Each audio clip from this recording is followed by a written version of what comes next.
Again?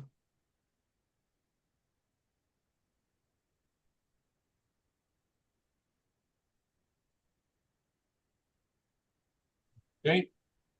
Does it say, usually it says streaming. Oh, there we are on top. Okay, Okay. that says it. I'm sorry. I see it now. Okay.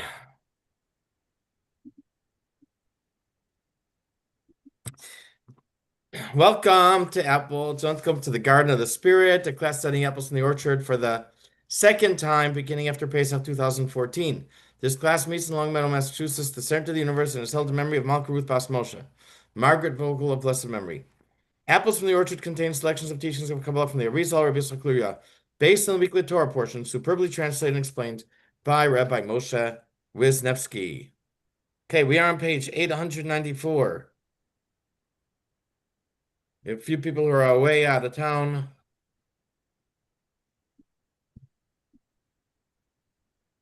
and one on the phone, Their loss. but Alan is here. I'm here. Um, Let me message what's her name.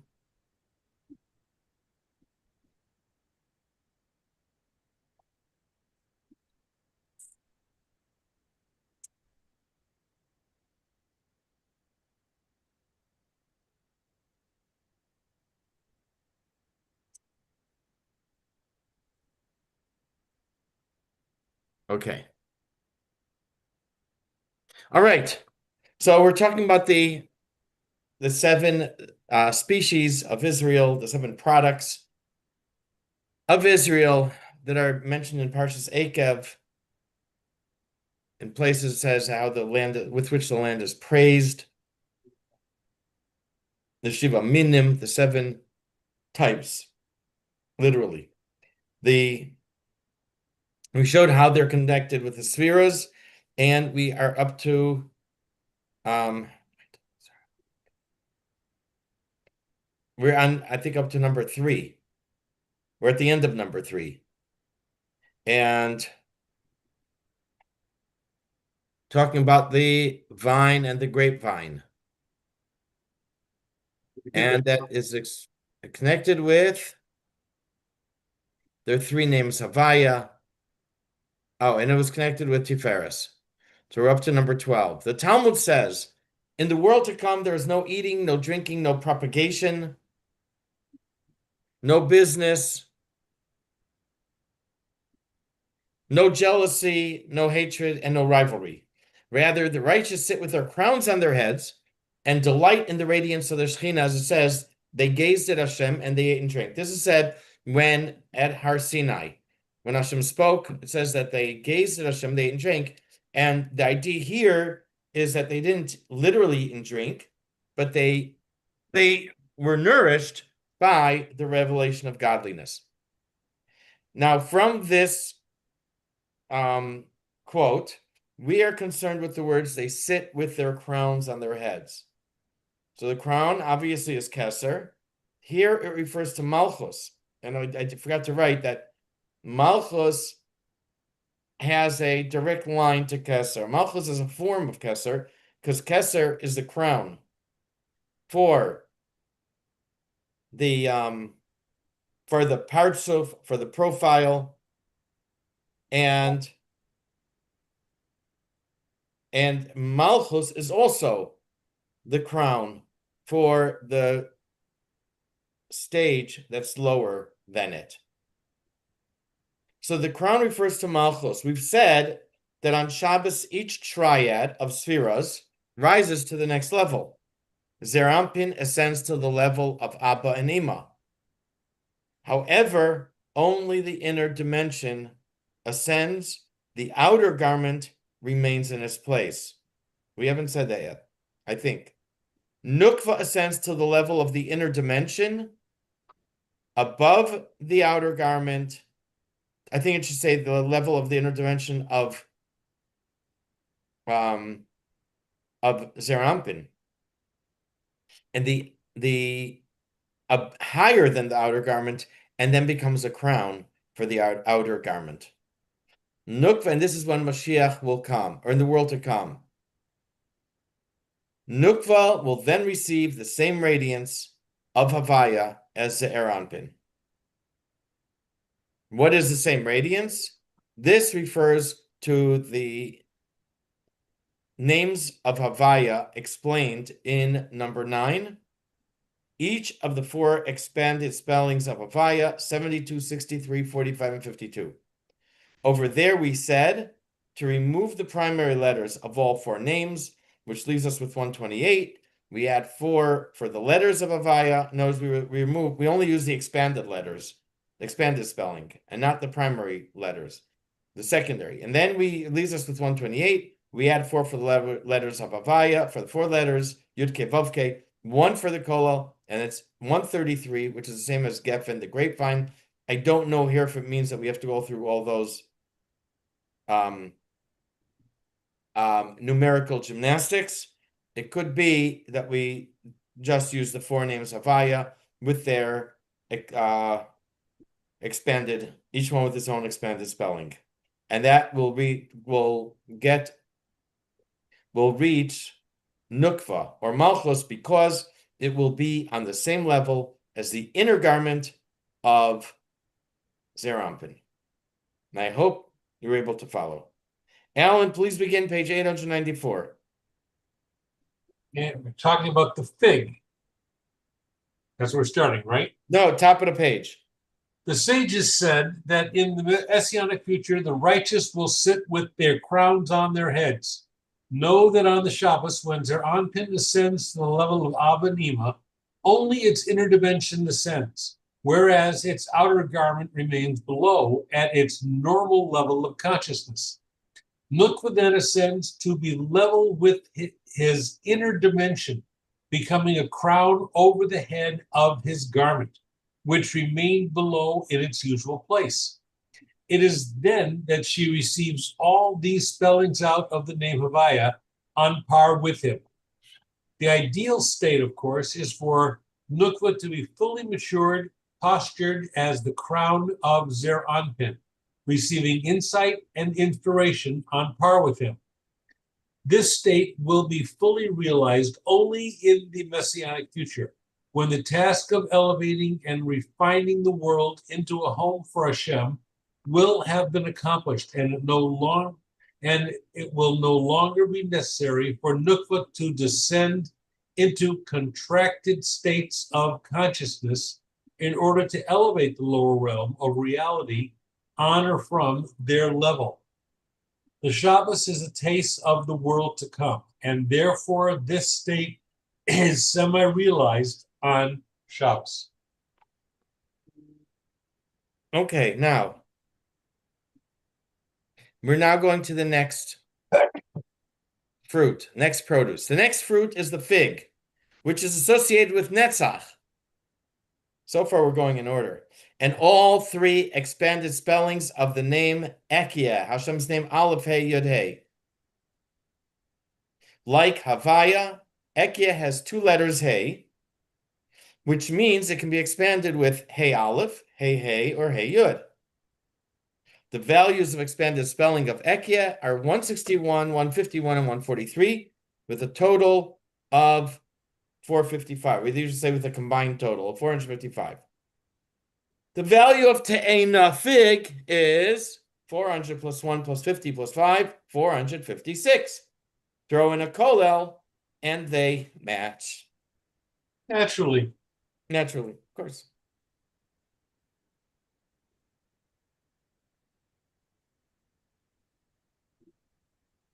Okay, Alan, the fig. the fig takes its consciousness from Netzach.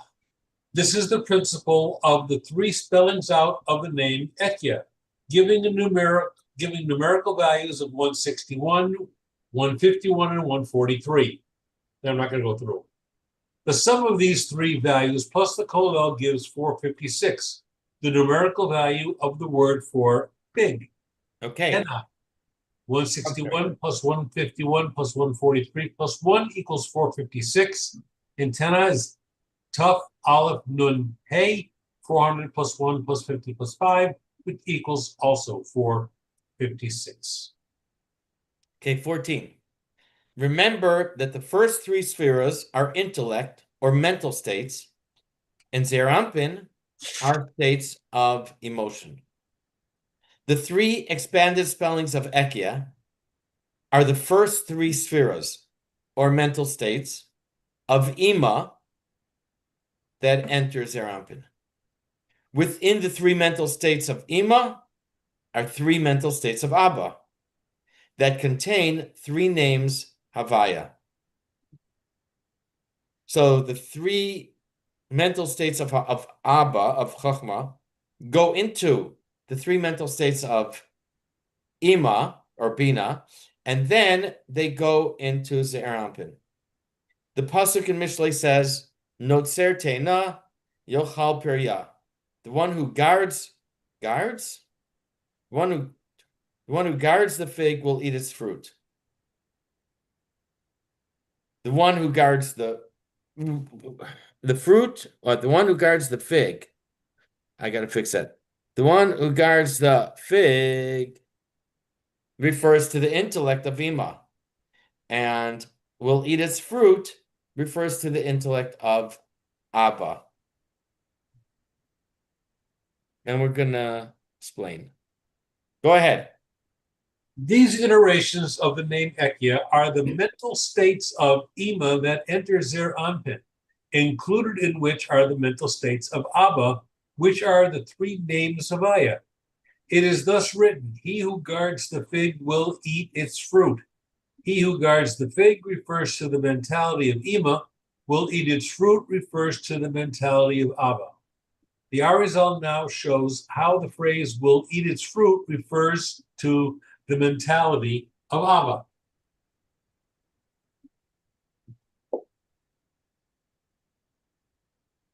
One minute. Okay. The 15, Abba or Chachma is associated with the highest value of expanded spelling, 72. The three names Havaya for the three states of intellect have a total of 216. 72 times 3 is 216. The name Havaya in its primary state, without any expanded spelling, equals 26. Three names then equals 78. And 216 and 78 is 294. With the kolel, it is the same as Puriya, its fruit. Puriya is 80 plus 200 plus 10 plus 5, 295. As we said, will eat its fruit refers to the intellect of Abba. Okay, go ahead. The mental states of Abba are numerically 3 times 72, which equals 216. As we have noted previously, of the four ways of spelling out the name Havaya, that whose numerical value is 72 is associated with Chochmah, the parts of Abba, and the Yud of the name Havaya itself. Three such names Havaya give 3 times 72, which equals 216. Go ahead. The combined numerical values of the original names Havaya themselves are 78. When to these is added the kolel, the sum is 295. The numerical value of the word for its fruit, period. 3 times 26 equals 78. 216 plus 78 plus 1 equals 295. Period. Hey, ratio, hey, 80 plus 200 plus 10 plus 5 equals 295. Okay.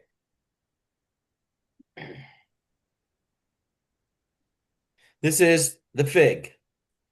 We mentioned in 13 that the fig is associated with Netzach, the seventh sphera. Netzach and Hod correspond to the right and left testicle, where the male seed develops. Although obviously both testicles produce male seed, seed produced on the right is considered male, and seed produced on the left side is considered female. The Zohar expresses this when it says, he is in Netzach, she is in Hod.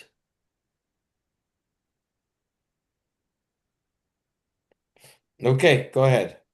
The reason why all this is associated with Netzach is because anatomically, Netzach and Hod are associated with the two male testicles in which the male seed develops. The male seed is in the right testicle, and the female male seed is in the left testicle. We see that the sperm that develops in the right and left testicles are relative to each other, male and female. Next line. This is the meaning of the statement in the Zohar. He is in Netzach and she is in Hod. Okay, I have to update my minion.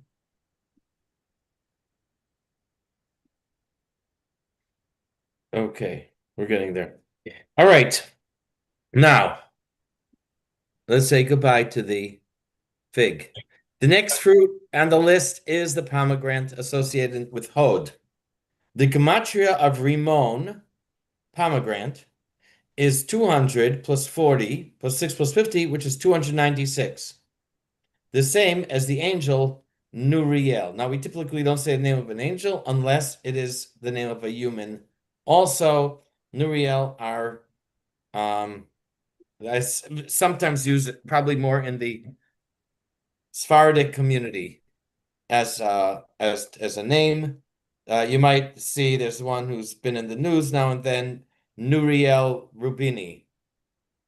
Have you guys seen him? Heard of them. I think they write that he's I guess he's a financial guy probably out of New York. And I think I first remember seeing his name that he predicted the crash in 2008.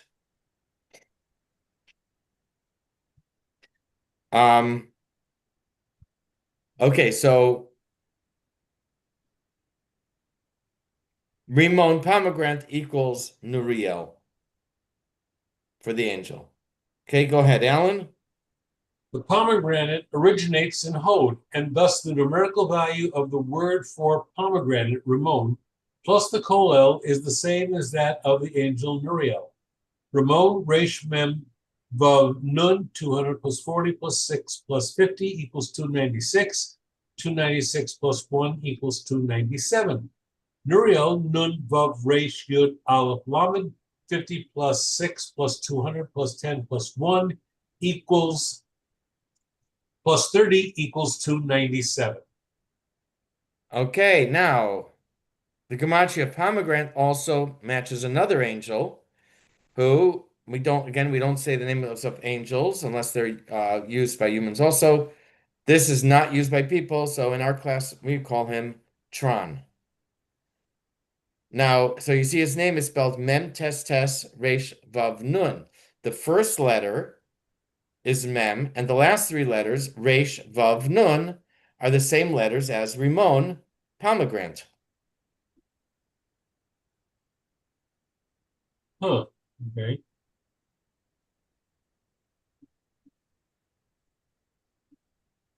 Pomegranate.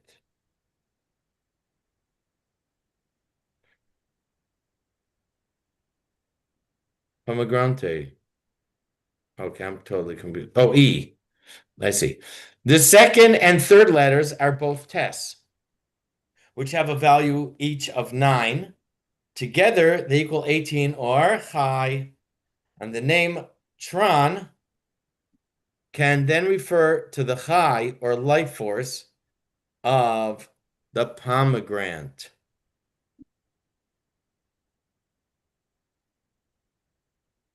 Okay. Okay, go ahead. Go ahead, Alan. The word Ramon is also the same as the name of the angel Tron. When we remove the two letters Tes in its middle, these being the numerical value of alive, Chai, referring to the inner life force of the pomegranate, leaving a Mem to the right and a Resh Vav Nun to the left. Tron is spelled Mem Tes Tes Resh Vav Nun. Thus, it can be seen that removing the two Tesses in the middle leaves the letters that are used to spell Ramon. The Mem is to the right since Hebrew is read right to left. Test, 9 plus 9 equals 18. Chai, which is Ches Yud, 8 plus 10 equals 18. Yes. Now, we often speak of klipa, and it's often translated as evil, but klipa is not necessarily evil, and that's why I don't translate it. If you'll notice, klipa means a peel or a shell. It conceals holiness, but it also provides protection for holiness, as the peel of a fruit or the shell of a nut protects the pulp inside. In the case of the letters of pomegranate, rimon, the letters of the angel Tron that spell rimon are the peel. The letters that spell rimon are the peel. Well, the two letters tet in the middle, the second and third letter equals 18, chai. That represents the life force. Regarding this life force, the Arizal applies the line spoken by Hashem when he threw Adam out of the Garden of Eden. Before he could eat from the tree of life, Hashem said, if he eats, he will live forever. Same thing here. We take the life force, we're good to go.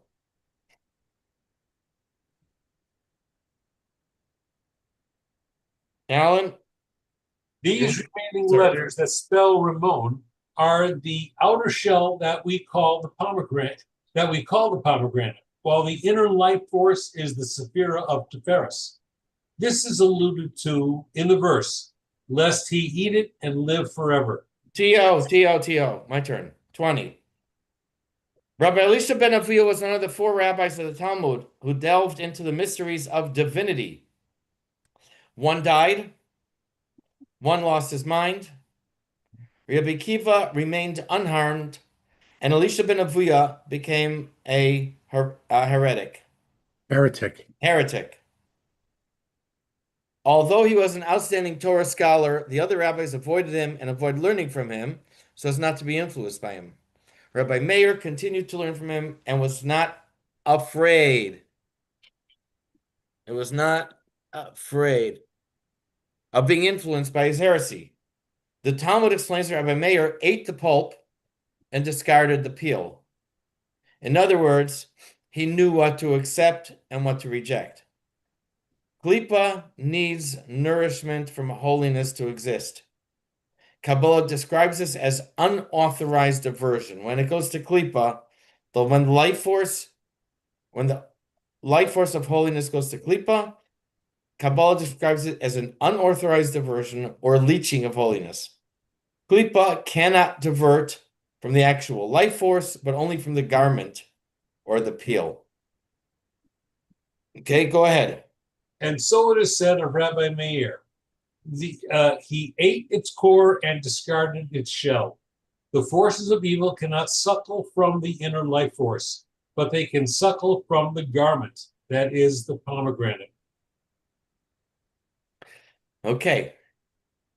The prophet Yechezkel, in his vision of the heavenly throne, speaks of angels that ran to and fro, v'hachayas ratzo v'shov, which means the creatures ran and returned.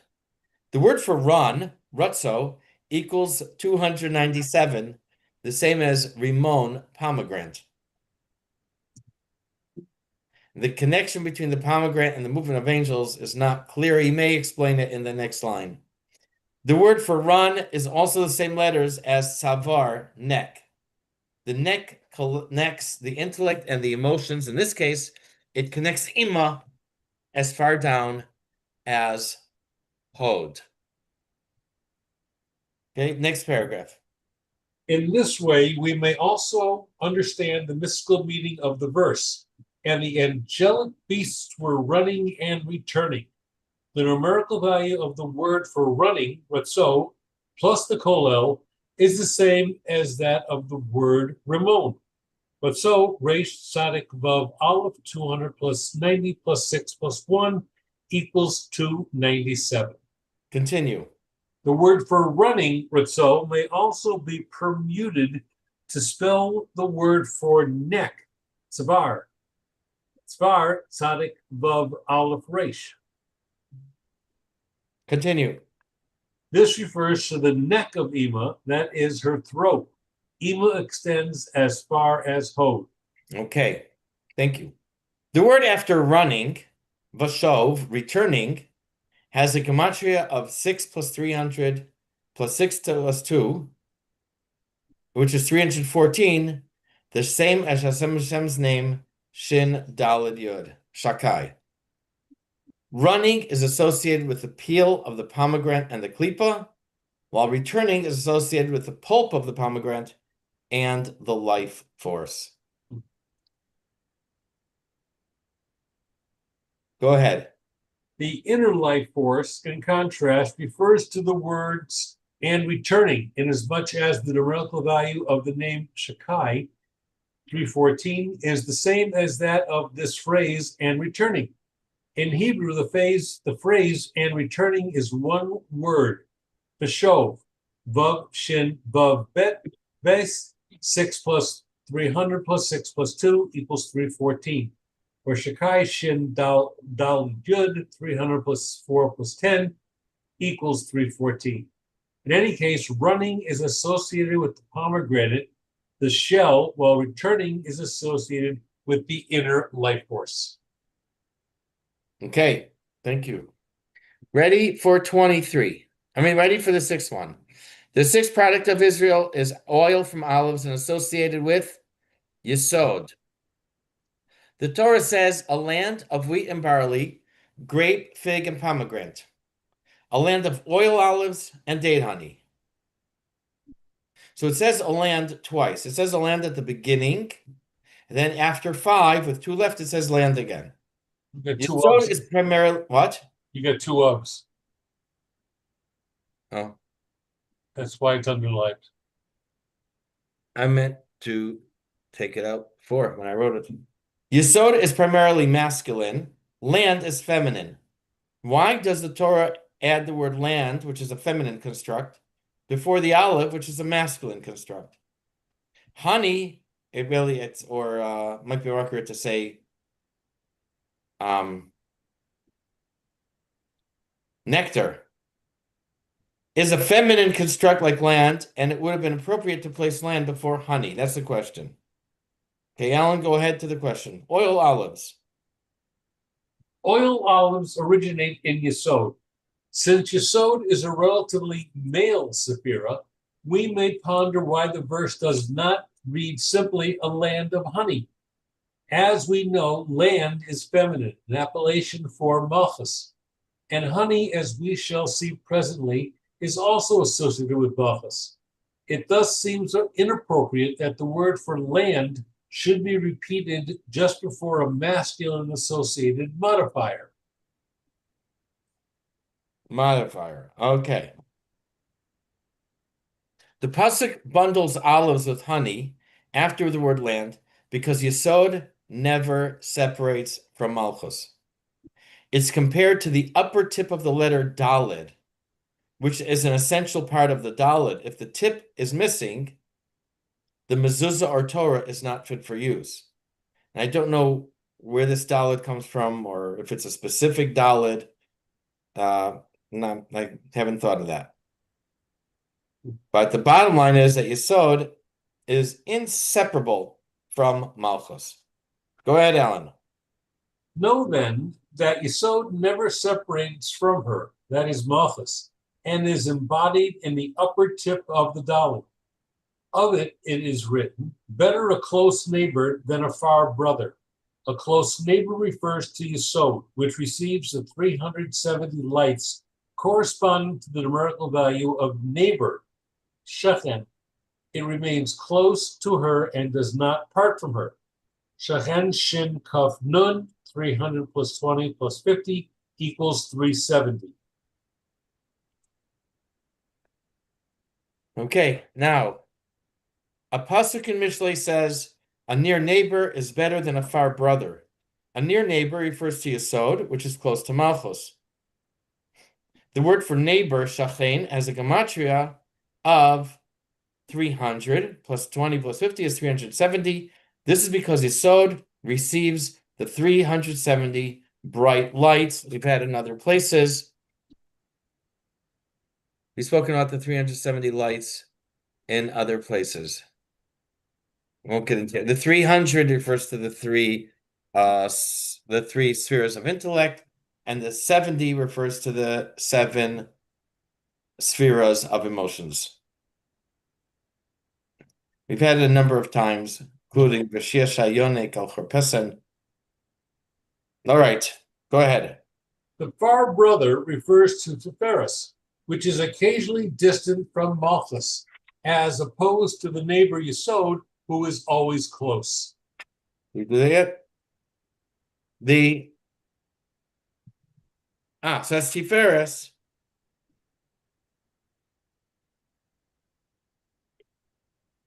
Did you do know then? Did you read know then? Uh, let's see. Did you read the paragraph that starts know then? The small one? Yeah. The second to last paragraph on 897. Yeah. As we know, what? Where it says No, then. no, then that Yesod, yes.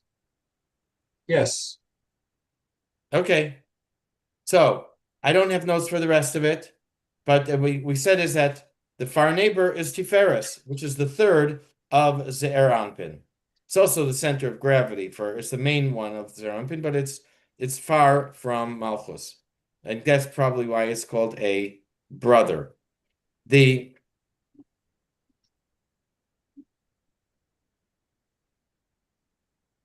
Okay, so it says that. Okay, so it says that Ze'er Anpin has a distinguished look because of its beard, and I haven't seen that before. But it says that this is connected with Yesod. Yesod we've talked about is sexual purity, represents purity in that area. Okay, so go ahead, Alan. Ze'er Anpin. He that is Zeranpin therefore possesses the facial beauty accompanying the beard, for all facial beauty depends on the purity of this limb, that is Yesod, the reproductive organ, because it is the receptor of the 370 lights that shine on the face. And we know that who personified Yesod? This is Yosef. And Yosef is described as being very exceedingly handsome. Go ahead. This is alluded to in the verse, and Yosef had beautiful features and a beautiful face. Yosef is associated with the sphere of Yesod and successfully resisted sexual temptation. Now, we didn't get to Dvash yet. Okay. So now it comes to a different question.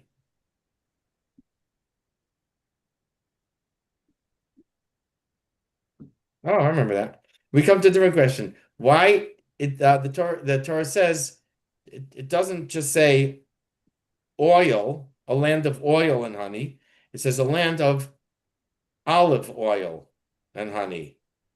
So the Zohar says that we sometimes we look at Hashem's name without the final hey. The final hey is for Malchus. So if we look at Ze'er Anpin, only the six of them, that is the first three letters of Hashem's name, Yud, K, and Vav. And that is three names of Hashem. I have to explain this. Number one, the name Kel, which has a Gematria of 31. We have the name Elokim, which has a Gematria of 86. Then we have the name Mem Tzadik Pei Tzadik. What's Mem Tzadik Pei Tzadik? It's you're familiar with Atbash. Atbash is where you substitute the last letter of the aleph for the first letter. So if there's an aleph, we change it to a taf. The second to last letter is substituted for the second letter. So if there's a bays, we put a shin instead. If we take Hashem's name Yud K Vav K, Yud and then Hey and then Vav and then Hey, and we turn it into Atbash, then we get Mem Tzadik Pei Tzadik.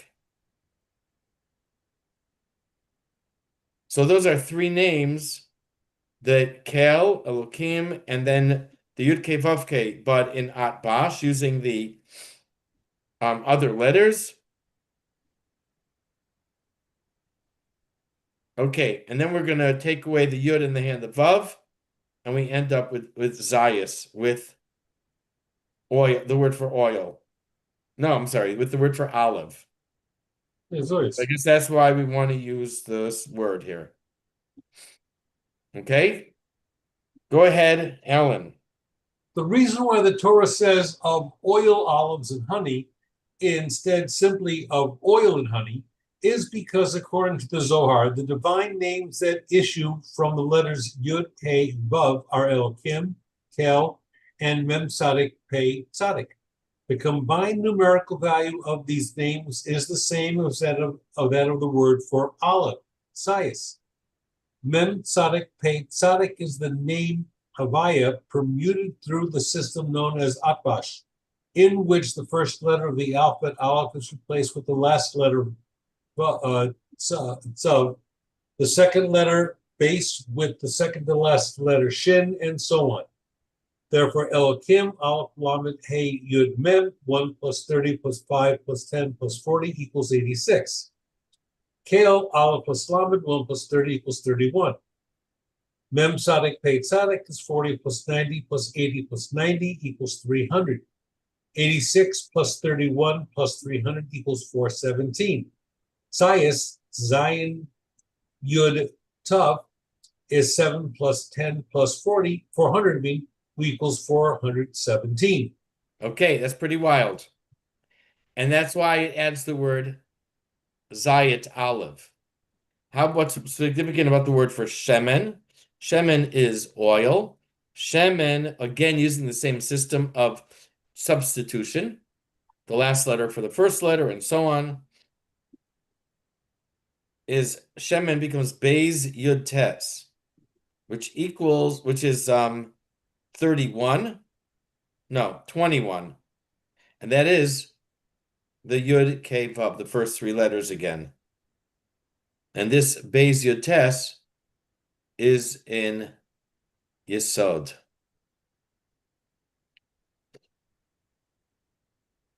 It's also connected with Yesod. Okay? Ready? Yes, ready. The word for oil, shemen, when permuted in Atbash, becomes Beis Yud Tes, the same numerical value as the letters Yud, He, Vav.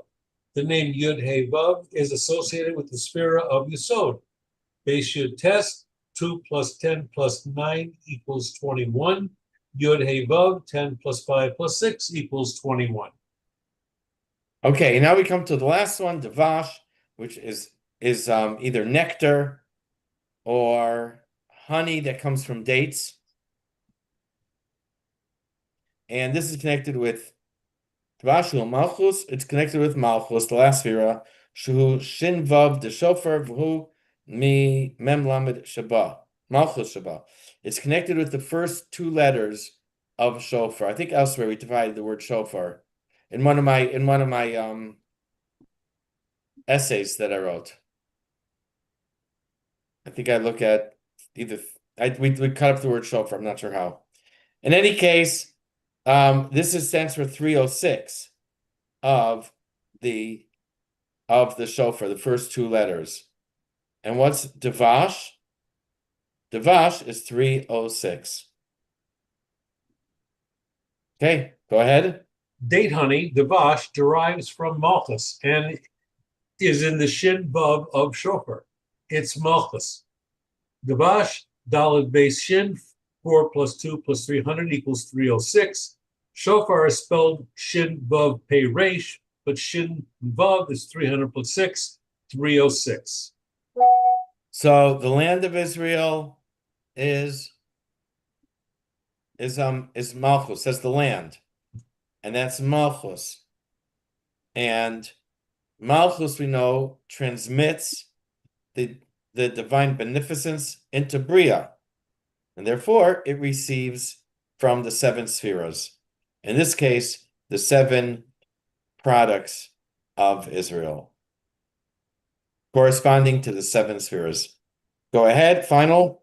Thus, Malchus, which must descend into the world of Bria, is blessed from these seven fruits. Okay. Enough to spin your head. Make your head spin. Very good. Thank you. But we did it. Thank you very much, Chaim.